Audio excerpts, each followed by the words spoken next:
Hi everyone, welcome to the Quipster Film Review Podcast. My name is Vince Leo. I'm the author of the film review website Quipster.net. I thank you for listening, and I do hope that you enjoy the review that you're about to hear. I also encourage you to check out that website for over 4,000 of my written reviews. I've been doing film reviews for over 2 decades now. Plenty to read there. You can check it out at Quipster.net, Quipster.net. Today I'm going to be reviewing the DC Extended Universe film, the big one, the one they were building up to for the last 3 films, Justice League. I'm a little bit late getting this review out. Didn't have a chance to catch up with it because there were a lot of things in my life going on at the time, and finally getting around to it. It's an action sci-fi film, of course. It's PG-13 rated for sequences of sci-fi violence and action, and it runs 2 hours. The cast is Ben Affleck, Gal Gadot, Ezra Miller, Ray Fisher, Henry Cavill, Amy Adams, Jason Momoa, Jeremy Irons, Diane Lane, Connie Nielsen, J.K. Simmons, Kieran Hines, and a whole lot of other actors as well. Zack Snyder is the director. Well, Joss Whedon gets a little bit of direction in here too. Whedon also provides a screenplay, retooling Chris Terrio's original script. Justice League, the film here, is fulfilling the promise that was made, albeit perhaps in too short of an order, of the previous film, not counting Wonder Woman. I'm talking about Batman vs. Superman, Dawn of Justice. This one's putting together the titular super team of Earth's mightiest heroes of the DC Extended Universe into one movie and on one side, as promised. Is it worth all of the hubbub? I don't think so. Not really in this case. The 2 characters that most fans care about to come to the theater to see, Superman and Batman, are mostly not on the screen together. A ray of hope came earlier in 2017 because we had the release and major success, kind of a surprise success for Wonder Woman, but Justice League stuffs Wonder Woman back into the eye-popping but often mechanically joyless direction of Zack Snyder. Snyder's trademark is to slow down action to underline significance. That's not exactly what made Wonder Woman's solo film at all appealing. Snyder didn't get to actually complete the film that he started due to dealing with grief that stemmed from a family tragedy. He had to leave the project, and the studio brought in Joss Whedon, of course, of the Avengers films, and Whedon was here to oversee substantial reshoots off of his own script changes, in which he injects more of his trademark snarky banter, and Whedon was here to package all of that up together into a film that Warner Brothers insisted could run no longer than 2 hours. Not that dark and brooding is a bad thing. Christopher Nolan made some of the best superhero films with his Dark Knight trilogy doing exactly that, but those films were fitting to the character of Batman and of the times in which they were made. The makers of this new slate of DC films have made 2 fatal mistakes: trying to emulate Christopher Nolan without the talent or the pertinent political underpinnings or the conceptual finesse on board to do so, and second, trying to emulate Marvel by trying to play catch-up to their team-based action without giving their characters the time or the space or the nuance that's needed for us to adopt these incarnations of those superheroes as worth rooting on. Now, the plot of Justice League, it's murky, it's boring, it's perhaps the worst part of the movie. It's so dull, I really don't feel the need to try to relate it. I really didn't understand it. I mostly ignored it for the bulk of the runtime. It was something about mother boxes. If you're a fan of the comic books of the 70s, Jack Kirby wrote about mother boxes in his cult comic from the early 70s, Jack Kirby's Fourth World. They might as well have just been called MacGuffin boxes. We don't care what's in them. We don't care what they do. We just know that it's the reason why the good guys are going to fight the bad guys. It's just another evil guy who plans to destroy the world. The heroes have to unite to save the day. We know what's going to happen. The villain, here known as Steppenwolf, is hardly as important as the makeup of the super team, which contains Batman as the unifier and Wonder Woman as the brawn in Superman's fatal absence. She's the brawn anyway. The water god, Aquaman, the speedster, the Flash, and the tech wizard Cyborg. It's a team that only offers fun on the occasions when they banter, and those bantering scenes are enough to keep the film afloat in the entertainment department. Obviously, that's emulating Marvel, which has its own jokey nature among their characters, even when the world-threatening situations are most dire. Now, among the highlights of Justice League are Gal Gadot, yet again, as Wonder Woman. She's not quite the scene stealer here that she had been in her debut, partially because the writing for her more thinly envisioned character in the Snyder films is limited to delivering some platitudes and some setups to some one-liners that were mostly kept to a minimum in her own solo film. The scene-stealing honor of Justice League goes to Ezra Miller, who's playing the Barry Allen incarnation of the Flash. He shows good comic timing as the quirky and awkward young man who's trying to find evidence that will help free his father from a murder charge.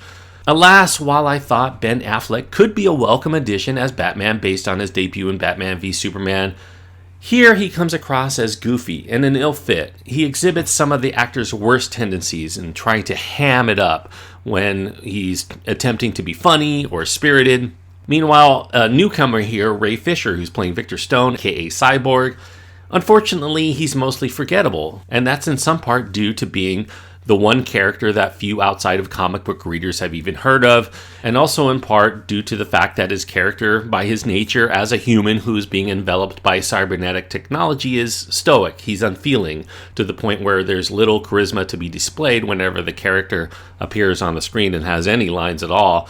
Jason Momoa has one decent scene in the film. He does cut a formidable presence as Arthur Curry, aka Aquaman, and yet he's in such a one-note role, and the backstory to the Atlantean character is pretty uninteresting, such that Aquaman soon becomes just another superhero who's there just to comprise the team count minimum, and because we all expect Aquaman to be in the Justice League instead of someone we think we might enjoy seeing in a solo adventure sometime down the road.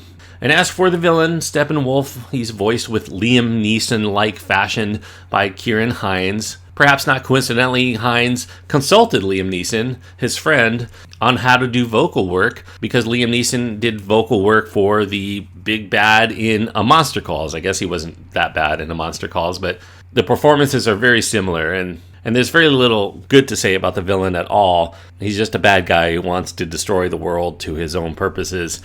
Now, as we have minimal investment into these new characters in which we receive about one scene each to explain who they are and how they became what they became, and plus we have a version of Batman that we just assume an origin to, that leaves only two characters, Wonder Woman and Superman, to which we have had a solo film in order to get to know them somewhat. And only one of those characters is in this entire film. Superman does appear in the film's opening scene, but he's absent for most of the rest of the film. Now, the climax of Justice League is about as fun as watching a video game. They plug in these characters who have to overcome a variety of CG obstacles and digitized demon-like insectoid creatures called parademons that pop up mostly for these heroes to smash to bits. And despite a sky's the limit budget, this isn't really one of those movies in which you would watch and enjoy merely for the visual effects, because there are too many moments that look and feel artificial for us to be truly swept away by the aesthetic beauty of the film's craftsmanship. This is not that kind of movie. We see so many big budget movies every year.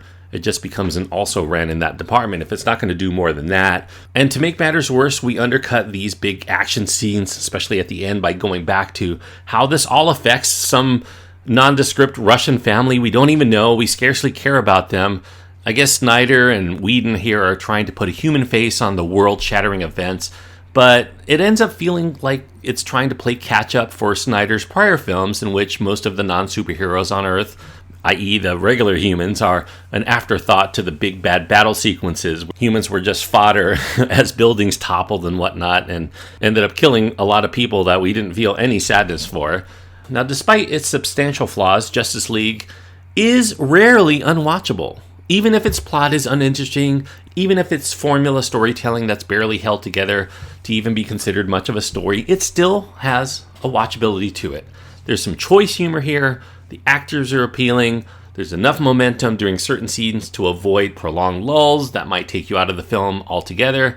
You know, trying to cram in 3 significantly new characters, a major supervillain, a ramshackle backstory as to how all of this motley bunch has to come together, and to get all of that into a studio-mandated 2 hours in length It does force forward momentum through every scene, but that also necessitates that narrative shortcuts abound. And that means that we are whisked from one character to scene without much of what we're seeing registering resonantly or emotionally much beyond whatever fan fervor we already have for these characters coming into it. And given that we're getting major franchise films every few weeks, and many of those already feature crossover characters and a lot of special effects, Justice League has to have something more compelling than just lavish special effects and an occasional chuckle to merit discussing as something more than just a watchable diversion. It just doesn't feel as much of an event these days, in an era of cinema in which we are already saturated by event films that are vying for our attention and our moving-going dollars.